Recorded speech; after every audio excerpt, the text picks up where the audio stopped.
Flanagan fouls, ankle limited. Colton ankle/knee limited. Go ahead. Do you need to bring somebody up from the offensive line to the active roster to replace? Yes. You know who that's going to be? Not yet. Like a tryout this week to. Yep. Obviously, an injury happened in practice. Achilles? No, it was in the game. Yeah. It was a little thing, just bicep soil. It wasn't like your normal tear. It was a little one that was high, and complained about it all day. We sent him in, and it had a slight tear, and got a couple opinions. They said it's only going to get worse, so we had to do the surgery. In the, not that like folks didn't do some of this stuff, you know, in the first 8 games, but it did seem with the defensive line and some of the looks maybe were a little more unique or creative, and particularly notably on some of the bigger plays, some sacks. Anyway, is that a fair assessment, or would you say, no, you're kind of the same thing? I mean, I thought our 2 ends inside in the A-gaps was a new thing, but that was the only one I saw. How much were you involved in sort of helping to self-scout the defense over the bye? No more than what I usually do. I just help when I can, and those guys would always work on it the majority of the week, and nothing more than usual. What were your impressions of Hargrave in that game, and to this point, how do you think he's produced for you this year? I've been real happy with Javon. I thought he did a real good job in that game. Got the quarterback off his spot a lot, which I think he's one of the better ones at winning fast, him and Nick. But I thought our group as a whole, whether he was getting the quarterback to move or other people were getting the quarterback to move to come to him, I thought collectively they did at their best. You noticeable difference with Chase in there in terms of setting up some of the other stuff? Yeah, I did, especially when he broke to the right, just chase his speed. Trevor got out of there one time, and his speed to get to him, make it a 3-yard run. Just some of the push on the tackle, just getting a quarterback off a spot that makes him move into other places, but it was definitely helped. Do you think Chase's addition kind of gave Bosa a little extra pep in his step too? I don't know. You can ask him. I think Bosa was pretty excited for that game as it was, and but I know Bosa likes him and likes having people he likes around him. Was there less chipping on Bosa in that game? What's that? Was there less, fewer chips? It seemed like it. I didn't get the whole tally or anything, but just thinking back to it, it seemed like a little bit. What do you respect about the Buccaneers? I respect that. I think they have a chance to win every game they play in. So they had a good record to start. I know they lost a couple of tight ones, coming back with a big one last week. I think they make it very tough to run the ball against. I think Winfield and Vita Vea are 2 of the best players in what they do. And I think they have an offense with, you can never fall asleep on Mike Evans. He's as scary now as he was 10 years ago. I got a lot of respect for Baker and how he plays the position and stuff. So I think they're a good team. Bucks got 13 hits on the quarterback last week. What does their defensive front look like, and what do you expect to see from Bowles? I mean, similar to last week. I mean, they can run every blitz. He can do that at any time. He'll pick and choose when to do them, but you got to be ready at any time in the game. You know, you don't know where Vita is going to be on 3rd down, but when he's pushing the center inside is a problem. When he's on whoever he's pushing is a problem. And they've had some pretty good successful edge rushers, too, that get to the quarterback. You've had a lot of success in the red zone defensively. Is there anything you can put your finger on there that is helping them? Not in particular. I'll get a little bit more into that later in the week, but not in particular. I know when you're a good run defense, it's one of the easiest ways to be successful in the red zone is to run the ball on offense. So when you're a good run defense, I know it gets a lot harder down there for offenses.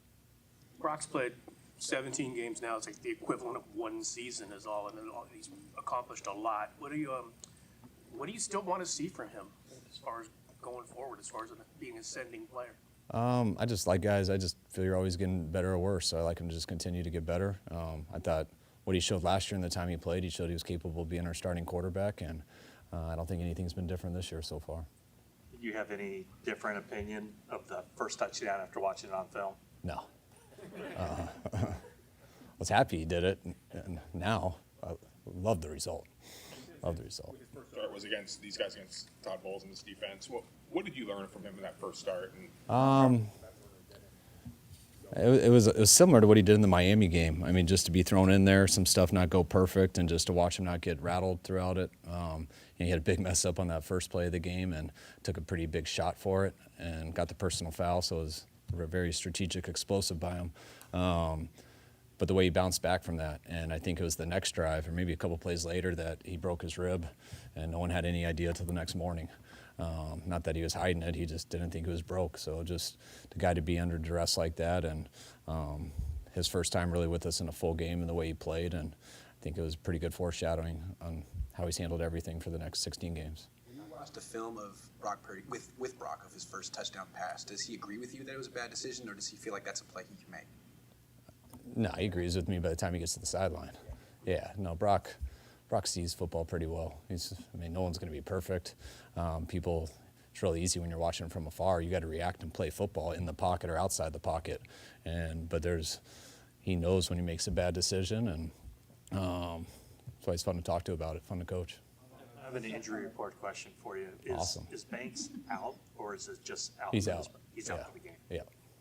On the second touchdown pass, the one Kittle, you were standing pretty much right there where the ball was coming. Is that intentional placement by you to get that, kind of know where that play is unfolding? And I usually always stand as far away as I can so I can try to see 22 players.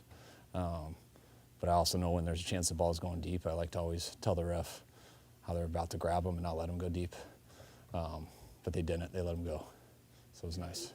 An idea in real time of how muddy that pocket was for Brock and what kind of throw that was? No, I don't totally know. I just look at the coverages, then I have an idea where the ball should go based off that, and I see Kittle's release, and I look back to the pocket, and I can't see anybody, and it looks like someone's throwing a grenade out of a bunker, and I'm just watching it and hoping it lands in Kittle's hands, and once it does, felt pretty good about it. Think of the coverage, your guys' pass coverage, and how'd you evaluate the job that Ambry did back there? I thought Ambry did a good job. A couple penalties he wants to eliminate, but I thought he stepped in. They challenged him a couple times. He didn't back away from any of it. Stopped a couple go routes, especially there in the end zone. Thought he contested a comeback real well, and I thought he was good with the physicality in the run game. Your reaction on Kittle's touchdown was pretty, I don't know, not to blow sunshine here, but looked pretty cool. I mean, you kind of gave it the fist pump and then just walked away triumphantly, not even looking at Kittle. That's because I was the last one, so I knew I didn't have to look what was behind me. So, I mean, he was all that was left. I'm not trying to look cool. It's a stressed out, tight reaction of exhale. But I wasn't trying to be cool. Is that I knew no one was behind him. I was the deepest guy. So I didn't have to look and make sure he didn't trip over the goal line. I was counting on him not to. So when the offense is on the field and you're watching the secondary and trying to figure out where the ball should go as the play's happening. Watch secondary, watch fronts, you watch coverage.